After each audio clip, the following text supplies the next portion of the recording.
जय हिंद दोस्तों। भारत की नई S-4 मिसाइल पनडुब्बी उसकी परमाणु प्रतिरोधक क्षमता को कैसे मजबूत करेगी।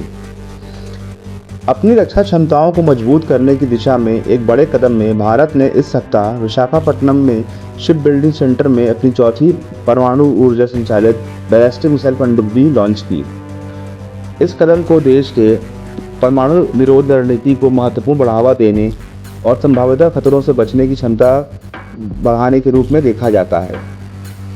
नई पनडुब्बी, जिसका कोड नेम S-4 है, उसको 16 अक्टूबर को रक्षा मंत्री राजनाथ सिंह द्वारा तेलंगाना में एक बहुत कम आवृत्ति वाले नौसैनिक स्टेशन के उद्घाटन के बाद लॉन्च किया गया था, जिसका उद्देश्य भारत के नौसैनिक रणनीति संपत्तियों के साथ संचार सुधार करना है।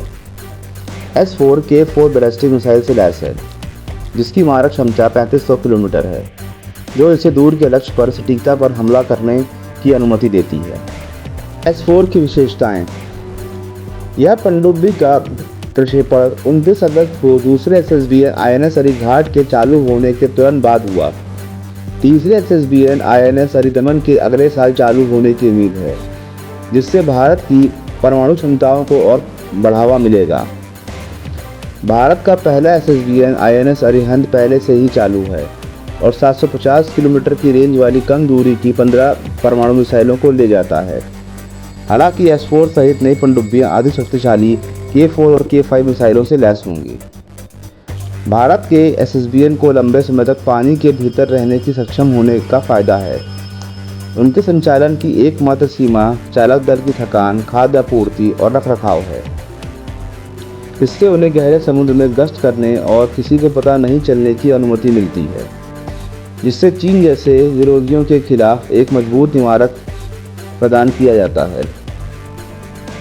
क्योंकि डोंगफेंग 21 और डोंगफेंग 26 जैसी लंबी दूरी की चीनी मिसाइलें सतह के जहाज़ों के लिए एक बड़ा खतरा बनी हुई हैं, इसीलिए भारत ने अपना ध्यान तीसरे विमान वाहक की बजाय परमाणु पनडुब्बी के निर्माण पर केंद्रित कर दिया है। INS वागशीर के दिसंबर में चालू होने की संभावना है।